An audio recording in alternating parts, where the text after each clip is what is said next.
जिसमें एक राजा प्राचीन बरी थे। राजा प्राचीन बरी यज्ञ में पशुओं की बलि देते थे। एक दिन नारद जी प्रकट हुए, राजन तुम ये जो पशुओं की बलि दे रहे हो ना यज्ञ में, ऊपर देखो।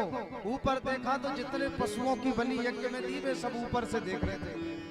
तो नारद जी से पूछा राजा प्राचीन बरी ने कि राजा महाराज ये मुझको क्यों देख रहे हैं? बोले राजन जी इसलिए तुमको देख रहे हैं कि तुम कब मरो और तुम कब काट के खाए।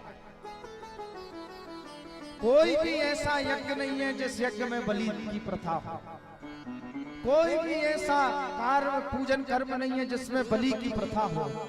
कोई भी ऐसा धार्मिक अनुष्ठान नहीं है जिसमें बलि की प्रथा हो। अगर कहीं भी बलि की प्रथा है तो वो निवृत्ति परक है, प्रवृत्ति परक नहीं है। उदाहरण से देखिए, एक विद्यालय में एक शिष्य था, वो रोज बीड़ी पिया करता था। कुछ साथियों ने उसकी जाकर शिकायत की और शिकायत करके कहा गुरुजी ये रोज बीड़ी पीता है। महात्मा ने उसको डांट लगाई, गुरुजी ने उसको डांट लगाई, क्यों बीड़ी पीता है?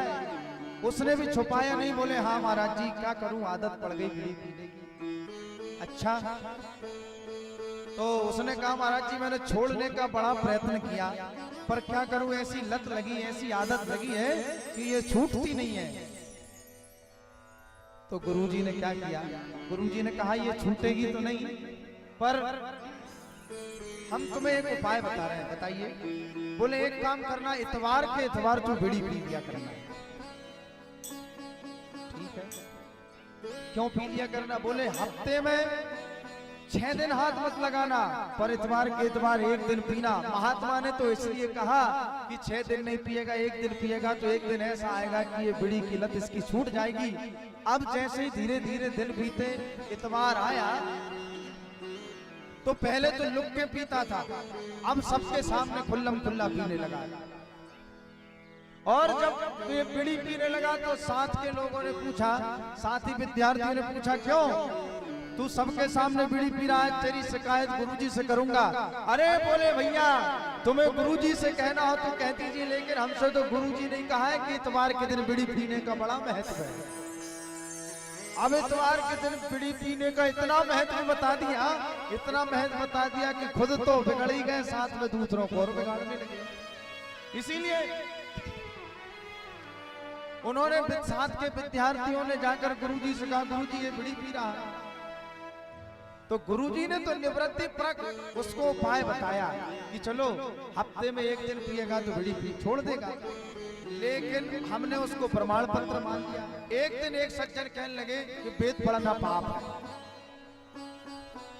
किसी ने पूछा भाई ऐसा हो नहीं सकता, वेदों का पाठ तो बड़े बड़े महात्मा बड़े बड़े ब्राह्मण बड़े स्वर से करते हैं, वेद पढ़ना पाप कैसे हो सकता है? हमने आधी आधी बात को पढ़ लिया, पूरी पूरी बात को नहीं पढ़ा, क्योंकि पीछे के पन्ने पे लिखा था कि वेद पढ़ना तो पाप है, लेकिन कब? बोले अशुद्ध अवस्था में जब हो तब वेद को पढ़ना पाप लगता है।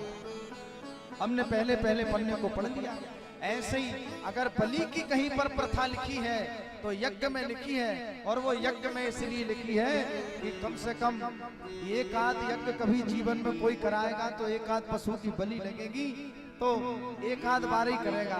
लेकिन हमने उसको प्रमाण मान लिया और रोज यज्ञ के नाम पर, पूजा पाठ के नाम पर, भैरव की पूजा के नाम पर लोग मदिरा का पान करते हैं, काली की पूजा के नाम पर लोग, काली की पूजा के नाम पर लोग मांस का पान करते हैं, और भांति भांति से ना जाने कितने पापाचार, दुष्टाचार और भ्रष्टाचार में जीव लगे हुए हैं। इसीलिए भैया अगर कहीं पर लिखा है तो निवृत्ति परक लिखा है। तो राजा प्राचीन बरी को बार बार समझाया कि जिस दिन राजन तुम परम धाम को पधारोगे उस दिन जितने जीवों को तुमने काट के खाया है वे ही। बोल वृंदावन बिहारी लाल की जय।